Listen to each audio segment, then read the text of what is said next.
విశాలాంధ్ర సంస్థ వారు దశాబ్దాలుగా పుస్తక ప్రదర్శన అనే కార్యక్రమాన్ని విశాఖ మహానగరంలో మహా అద్భుతంగా నిజంగా మహోత్సాహంగానే నిర్వహిస్తున్నారు.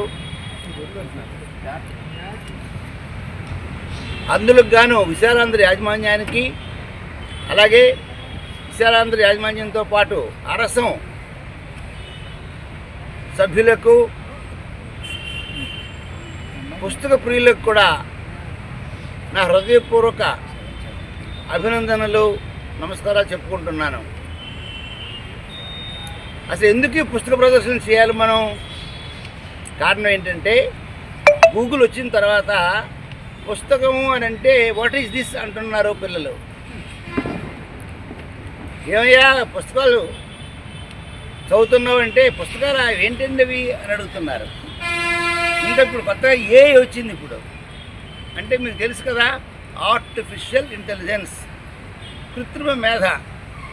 అది కూడా ఆచరణలోకి వస్తే పుస్తకాల రూపాలు పోయి కొంతకాలం తర్వాత అజంత ఎల్లోరాల మనం ఎలాగైతే ఇవాళ పోయి ఎక్కడ చూసుకుంటున్నాం శిల్పాలను కదా, అలాగే చరిత్రలోకి వెళ్ళిపోతే ఏమో పుస్తకాలను భయం వేస్తుంది. కాబట్టి నాకు పుస్తక ప్రదర్శనలు జరుగుతూనే ఉండాలి, అందుకు అందరూ నడుము కట్టాలి. ఈ భూమి మీద మనిషి నడిచినంత కాలం, ఈ భూమి మీద ప్రాణవాయువు ఉన్నంత కాలం, ఈ భూమి మీద సూర్యుడు ఉన్నంత కాలం పుస్తకాలు రావాలి, కవులు రావాలి, కవిత్వాలు రావాలి, రచనలు రావాలి, కవుల యొక్క గౌరవం పెరగాలి, కవుల ద్వారా జ్ఞానం పెరగాలి. పుస్తకాల ద్వారా, ఆ పుస్తకాలనే స్నేహితుల ద్వారా ప్రపంచం ఒక అవినాభావ సంబంధంతో అనర్గళమైనటువంటి విద్యుత్ కాంతులతో ఈ సమాజం వెలుగొందాలని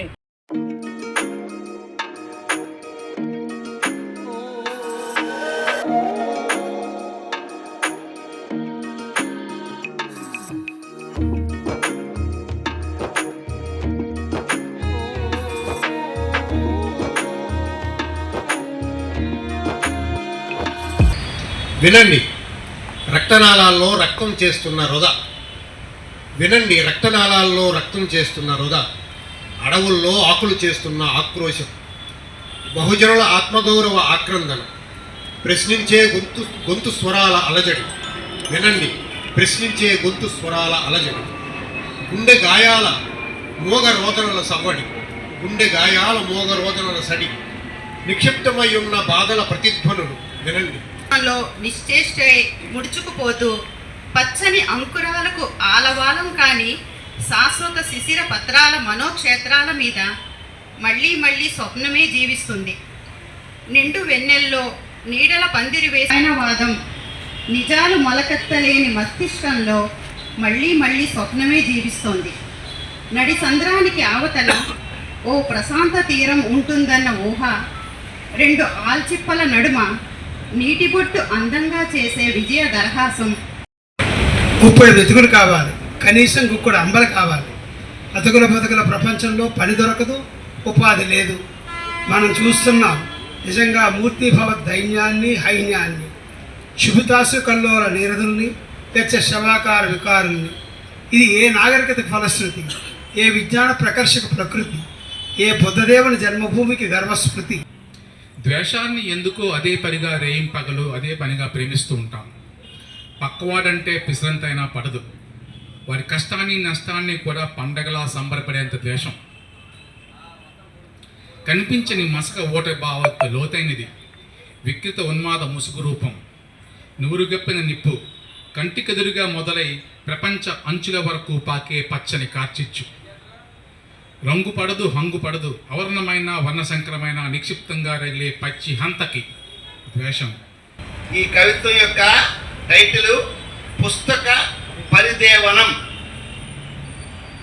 పరిదేవనం అంటే లామెంటేషన్ ఇంగ్లీష్లో, అంటే ఇండైరెక్ట్గా దుఃఖం, ఆవేదన. పుస్తక ఆవేదన, పుస్తక పరిదేవనం ఇది దీని టైటిల్. కారు మేఘాలు కలి తిరుగుచుంటే, ఆకాశాన మబ్బులు పరుగులిడుచుంటే, ఆనాటి సాయంత్రం ఆహ్లాదంగా ఉంటే అకస్మాత్తుగా జల జల్లులు పడుతుంటే చుట్టూ చూచాను, వర్షం ఆగడం లేదు. ఎదురుగా కనిపిస్తుంది పుస్తకాల గది.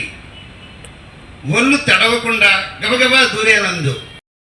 అవసరార్థం ఏర్పడు అనుబంధాలు, అవసరాల కాళ్ళ కింద అణగారిన ఆప్యాయతలు, అవసరమే ఆత్మబంధువు అనిపించే అజ్ఞానం అంధులుగా మనని మారిస్తే అందించేది ఎవరు జ్ఞానం?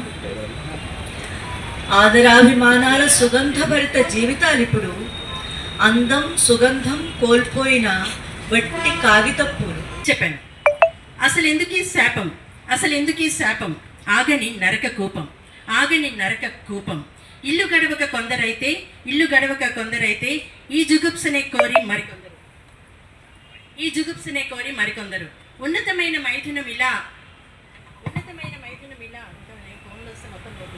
నెట్టివేయబడి ఊబిలోకి నెట్టివేయబడి